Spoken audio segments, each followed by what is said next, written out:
Welcome to your podcast for college Catholics. Thank you for joining us today. I'm your host, Father Patrick Wainwright. And today, just as last week, I have a guest, Father Martin Latiff. He's a priest of Miles Christi. He was ordained on April 9th, 2005, and appointed by his superiors to continue his priestly ministry here in the U.S. in Michigan. In 2008, he became a part of the community that started the new house of Miles Christi that we have now in San Diego, where he currently lives, and I had the grace to be with him for about 9 years there in San Diego. Since his ordination to the priesthood, he's preached numerous retreats, spiritual exercises, days of recollection, and served many souls, especially high school and college students, with confession and spiritual direction. Since 2010 until today, he's been a chaplain at Cathedral Catholic High School in San Diego. Since 2017, he's been working with Focus, the Fellowship of Catholic Students, and is now one of their national chaplains. He's also serving the students every week at the Catholic Center at the University of Southern California. So, Father Martin, how are you doing? And thank you so much for joining us today again. I'm doing great. Thank you, Father Patrick. It's great to be on your podcast. So you were ordained in 2005, so you've been a priest already for 16 years. That is so amazing. Yeah, 16 years as a priest. I'm kind of a teenager priest. Yeah, you bet. Yeah, congratulations. Very good. That is pretty awesome.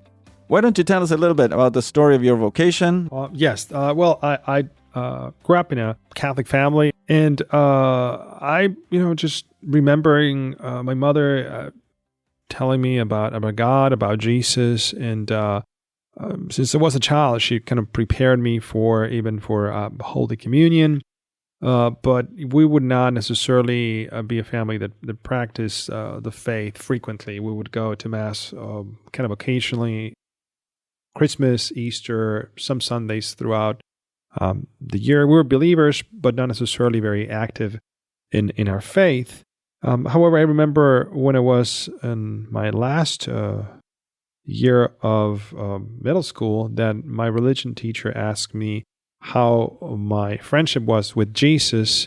And I told him I was honest and told him that it was not the best, it was not great, but I was interested in growing in that relationship. And the year after, I got into high school, and I remember a moment of grace. Some of my friends wanted to pray the rosary, and I joined them in praying the rosary occasionally. That is incredible, by the way. Like buddies that get together, pray the rosary before high school. That's incredible. It was incredible how that was a possibility. That shows you how important it is to have friends that live and practice their faith. Good friends. Good spiritual friends, let's say. Good spiritual friends. So, and then one of these friends actually encouraged me to get confirmed. I had not, been confirmed. Actually, the bishop was coming to my school to offer confirmation for those who wanted to receive it. And so I wasn't sure, so I told him, well, I'm not sure. I mean, I just don't have a sponsor. I said, and he said, well, right. I'll be your sponsor. And so that is awesome. Yeah, he was guy. Very actually still good friends of him. I visited him a few days ago in Seattle, and he's works for Microsoft, and he lives here in the U.S. No way. So we every now and then we talk, and when I'm in Seattle or he's in San Diego, we get to meet and have lunch or something. That is awesome. And it's awesome. Sorry, it's awesome that he was your sponsor when being confirmed. He encouraged you to be confirmed, and now he sees you as a priest. That must be so inspiring for him. Yes, I think it is. And in a certain way, I told him the other day when I saw him that maybe I wouldn't be a priest today if he had encouraged me to get confirmed.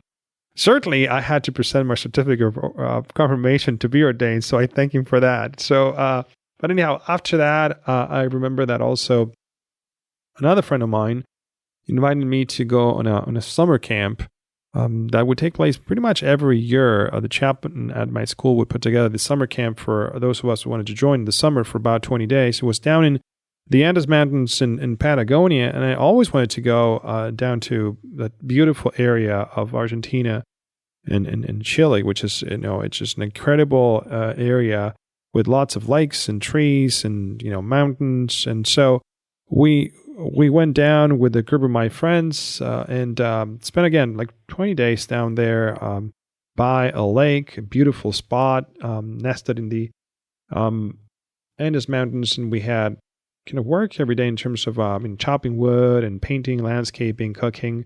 And we had mass every day. And every so often we would go to a summit. We would hike a summit.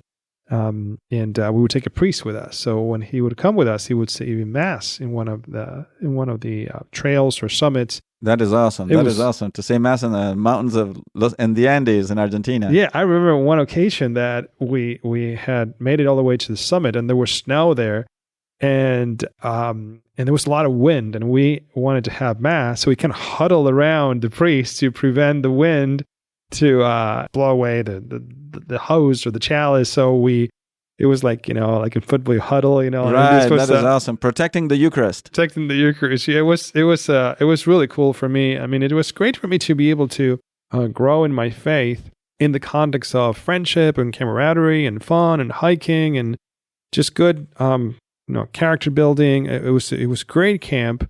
To which I came back the day after. And one of the best things I benefit from there was the fact that for the first time ever, I was able to be at daily Mass. I thought that Mass was something celebrated only on Sundays, but then I realized, no, priests celebrate Mass every day. Wow. So receiving Holy Communion every day. And even we had to take turns as campers to give a talk every night to share with others something we had read, something that was, again, faith building or character building. So that camp that year and the year after was very beneficial for me. Now, one of the guys who was at that camp later invited me to join him and other young men on a mission that Miles Christi was organizing. And that was when I was a junior in high school. So I remember having certain meetings prior to the mission to prepare us. We would meet once a week, usually on a Sunday evening, to get ourselves ready to go to a small town in the province of Buenos Aires in Argentina and mission to the people in that town. So usually this mission would take place right before Christmas, and we would just go door to door, inviting people to come back to the sacrament, to come to some talks that the priest was offering during the mission. We would offer people to sign up for their kids to be baptized, or some others to maybe consider the possibility of getting married in the church. I mean, it was a great opportunity to see how the grace of God was working in the hearts of these people in this town. And every morning also we organized kind of meetings for catechesis for the children. And those very same children that would come to catechesis would then, to kind of close the mission, have a live nativity scene in which the kids would be acting, as our Blessed Mother, Saint Joseph. There was always a baby who was baby Jesus. That's super cute. Like people, all the families and all the town would come to see that because they were their own kids, right? Yes, they were their own kids, and even the parents will, just collaborate to set the whole, nativity area with hay and horses and whatever they could bring. And sometimes they would bring like live sheep and goats, right? And that type of things. They would do that. It was a really great way to close those few days of mission. And so that was very impactful for me, because it was around that time and through that mission, I think, that the Lord gave me a grace, which was the grace to grow in zeal for souls, to care for others, to want the good, and especially the spiritual good of others. So kind of fast forward that was junior year. Then in senior year, I got the opportunity to do my first retreat ever. It was the Ignatian spiritual exercises. I did them with Miles Christi, and I couldn't do them before because I was working on weekends throughout high school. But I made the time in my kind of calendar to go on this retreat. What did you do on weekends, work wise? I was a waiter before being actually. a priest. Yeah, I was a waiter at a restaurant. Awesome. Yeah, it was. So I had a chance to work on Friday nights and Saturday nights at a restaurant. And first it was a coffee shop, then a restaurant. And you had to bus tables also? Yes, I had to bus tables and just go back and forth to the kitchen, get dishes, receive the customers, like everything. It was fun. I enjoy that. I was throughout high school, but I started doing dishes in the restaurant. So you kind of earn your way up to become a waiter. So very good. I did everything except cooking. I did everything at the restaurant. So it was fun. And well, I remember that I went to that retreat. It was beginning of my senior year. And it was very impactful, very transformational. It was the very first time I came to understand or to know that our goal in life is to become saints, to become holy. That's the most important goal that we could ever have in life. So, like the grace of the thirst for and the zeal for souls, to help them spiritually, now was brought together with another grace, which is the desire to be a saint as the ultimate goal in my life. And it was throughout my senior year in high school that I started thinking about the possibility of becoming a priest and really celebrate the Eucharist, your confessions, offer spiritual direction. So the thought came into my mind that first half of senior year, and I kept thinking about it throughout several months. And there was one thing that kind of was some sort of quote unquote an obstacle, because I had always thought that I was going to get married and have kids, and I thought I had many children.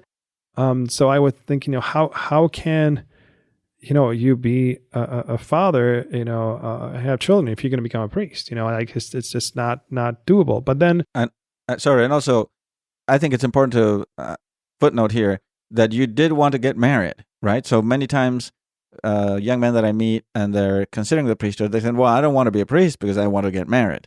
And I'm thinking, well, if you want to get married, that's the first condition to become a priest, right? You want to be a father, you want to be a husband of a wife, and you have that natural inclination. So to become a priest doesn't mean that we didn't have the natural inclination to marriage, on the contrary. Exactly.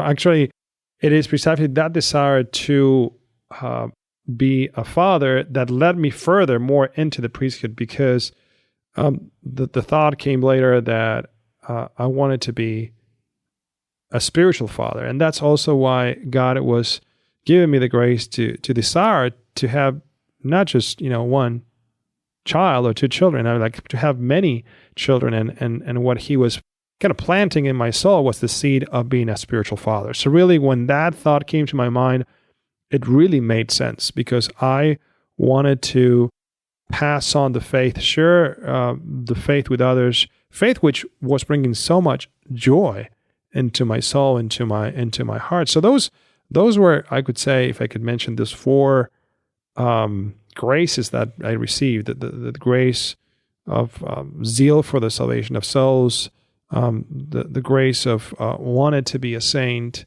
wanting to really lead and live a holy life with the grace of God, the desire to become a priest and celebrate the Eucharist, which is a miracle that we celebrate every day. We are so blessed as priests to offer the sacrifice of the Mass and to consecrate the body and blood of our Lord and offer the miracle of communion to so many people, right? And pair with that also the grace that I received of wanted to be a spiritual father. So it was then towards the end of high school that I, after a whole kind of year of discernment, that I saw with more clarity that instead of pursuing engineering like you did, I thought, why not, going into the seminary and always I wanted to in a certain way join an order that will work with youth, because that was the time I got blessed with my growth in friendship with the Lord and faith. So it made good sense for me to join Miles Christi which goal is in the church, which charism in the church is the sanctification of the lay faithful, particularly college students, young people. And so I joined the order in 1995 and studied for 10 years until I was ordained as a priest in 2005. So my formation was partially in Argentina. That's where I did my novitiate and studied those philosophical studies to become a priest, because all those who become priests usually study philosophy. And then I came to the U.S. in 2001 to study theology. And I studied theology for 3 years at Sacred Heart Seminary in Detroit. And after that, I just spent a little bit of time for a summer semester in Rome, with our community in Rome, outside of Rome in Castel Giuliano. And then after that, I got ordained as a deacon here in the United States, in Plymouth, Michigan, and then as a priest in La Plata in Argentina. And after that, I came back to the U.S. to serve first in Michigan for 3 years, and then for the last 13 years in San Diego. Again, blessed to be a priest, very thankful to the Lord. It's an absolute joy to serve Him and serve so many people. That is awesome. And so what was the determining factor in your discernment where you knew God is calling me to be a priest and I want to be a priest? How was that moment, that decision-making moment? Yes, I remember clearly. I was during my last year of high school, my senior year, and I had the thought that I wanted to be a priest, that I wanted to celebrate the Eucharist. I was drawn to that. The thought was, if I become a priest, I will not only be able to help people in this world, but I'm going to be able to help people to go to heaven. I can have an impact on people that has an eternal dimension, right? Not only to help a person with something here, teaching them something, because I had thought about different things, maybe becoming an engineer, maybe becoming a teacher, but through the priesthood, especially through the sacraments and through, doing retreats and offering spiritual direction, I thought that this would be a great way to offer my life to the Lord, to help people towards the salvation of their soul, the souls, to have an eternal impact in their lives. Not myself, but to be an instrument of God in their spiritual lives, right? To make myself available to God if He wanted me to be a priest for that purpose. And again, along with that, the desire to be a spiritual father. So I was not becoming really a priest for myself. What drew me to the priesthood is to become a priest for God and for the church, which is our bride, our spouse. We priests give ourselves to the church, who is our spouse, and to serve the faithful. Right. That was really, that all together made it clear in my mind to kind of move my heart, or let my heart be moved by God to make the decision to become a priest and entering seminary. But of course, it entailed generosity, because it's an important decision. I was in my last year of high school, and of course, you offer your whole life to the Lord. But God gave me the grace, I think, to say yes in that moment and to try to be generous with Him, who gave me so much. Who gave us our lives and our faith and everything. The air that we breathe and everything that we have is a gift from God. So in a certain way, it was not so much offering something to the Lord, but giving back to Him. Very good. Very good. That is awesome. So what would you say would be a most important moment, like a highlight of your priesthood, a moment in your life where you saw the grace of God actually working through you for the benefit of others? Not because I'm not saying something where you think yourself awesome, but I'm saying where you're at awe at how God is working, in the souls of other people. It happens to be through you, right? Yes. I don't know if I might be able to just mention a moment, but I would say maybe an aspect of my life that I think has been important for me, and that has been my ministry to the Lord and to the faithful, particularly to college students through spiritual direction, through faith formation, study groups. I really have enjoyed that aspect of the priesthood, to accompany people in their spiritual lives, to offer the Mass for them in the context of their college formation. I had the grace to work for University of San Diego for about 8 years, and I was working as a chaplain, particularly in athletics, to student athletes, those who would play, football, baseball, other sports, and I really enjoyed accompanying them, and I continue to enjoy a lot of my work with Focus, for which I have been working for the last 5 years, and now also working for the Catholic Center at USC. So that aspect of my priesthood of serving the faithful, particularly college students, in a time in which a lot of young men and women are challenged in their faith because of what they're taught in college, but because the society tells them of what to do or what not to do, and how much pressure at times they experience or fears.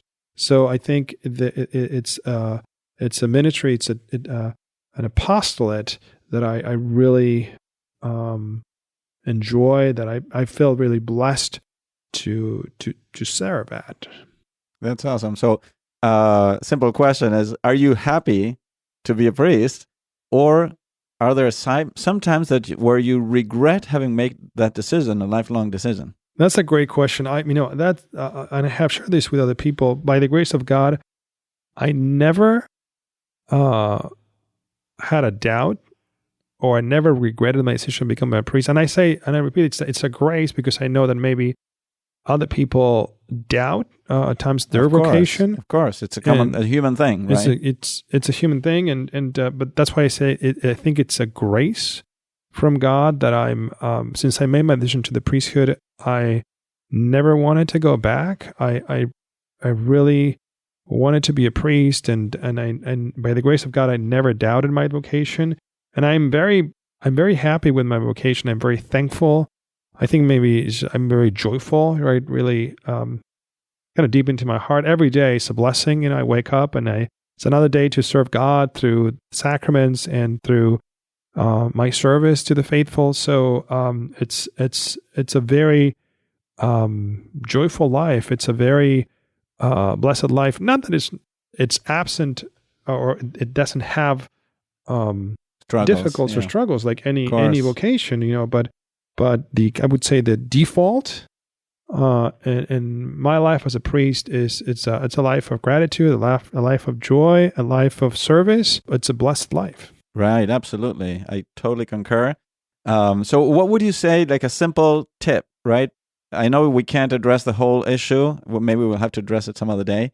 But what would you say a simple tip you give to a young man or a young woman, right, who is discerning between if it's a guy, a priesthood, if it's a woman, consecrated life, and married life? They're discerning, they're concerned, they're stressing out about this decision.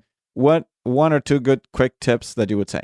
Well, one thing I would say is to never lose sight of the most important thing in life, which is to be holy, to be saints, and to love God. Because if we become priests, if we get married, if a woman embraces a path towards the religious life and the life of consecration, it is because of a desire to be holy, because of a desire to love God more or better.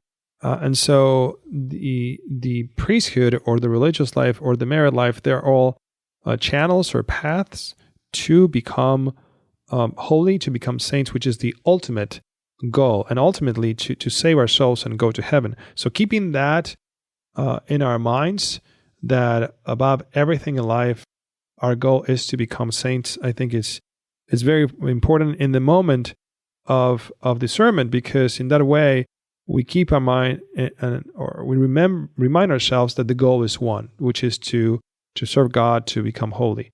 And then in making a decision, we can ask ourselves, what's the best path for me to become that saint, to be holy? How do I think the Lord is leading me to become a saint?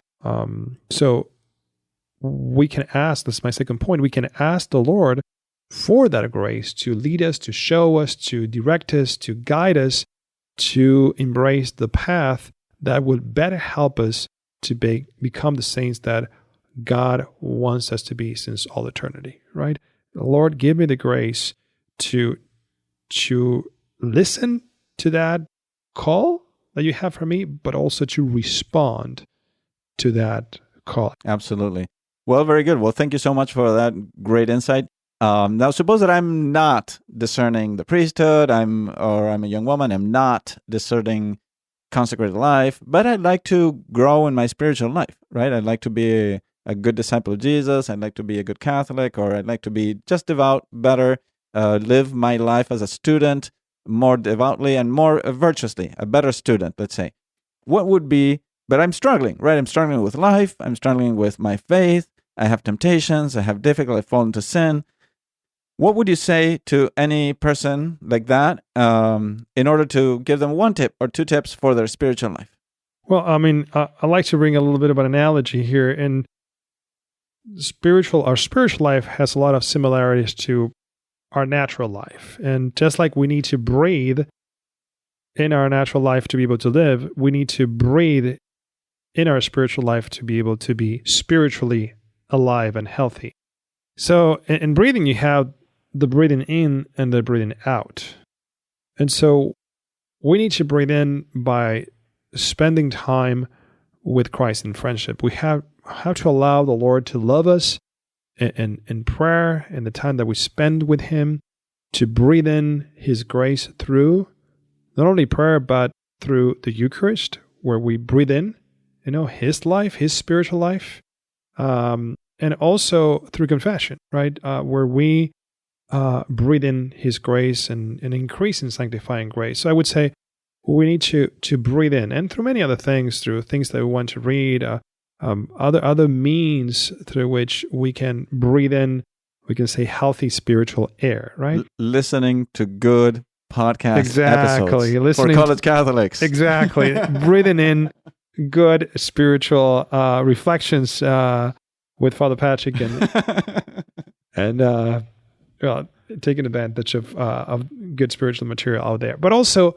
to breathe out, right? To breathe out. It's not about just simply receiving or breathing in. It's about what we can do for God and do for others, how we can serve Him. What can I do for God? What can I do for others on my daily basis, weekly basis, monthly basis? Maybe it is by sharing my faith, our faith, with our classmate, my teammate, my roommate. So how can I pass on to others what I receive? Right, but sometimes a society is so individualistic and overly respectful, if you want, of everybody else's choices. Like, I don't want to intrude in anybody's life. Well, Jesus intruded in our life, Jesus intruded in the world and gave us the truth. So sometimes we have to think a little bit, hey, how can I help others, right? That's what you're saying. Yes, it's because if we don't do one of these two things, if we don't breathe in or breathe out, we suffocate. We have to do both things. Not only breathing in, but breathing out. We cannot only breathe in, because then our life of faith gets boring, right? Because stifled. You get kind of stagnant. Absolutely. But also we cannot be always breathing out, because nobody gives to others what he doesn't have first. And so it's about first receiving from God and from, our prayer time with Him, and from others, and from the sacraments, what we can then share with others. So that's my little maybe tip through this analogy, to breathe in and breathe out spiritually, so that we can be healthy in our souls and not suffocate. That's awesome. But thank you very much. So thank you, Father Martin, for sharing your time with us and your experiences and your wisdom. Just for those who are interested, Father Martin has a YouTube video on his vocation. So I will put a link in the show notes. So thank you again, Father Martin, for being with us today. Thank you all listening, for sharing your time with me and with Father Martin. Remember, if this is the first time you listen to a podcast of this channel, this For College Catholics show, last week we had an episode where Father Martin talked about the devotion to Mary. So, thank you for joining us this week, and may God bless your day.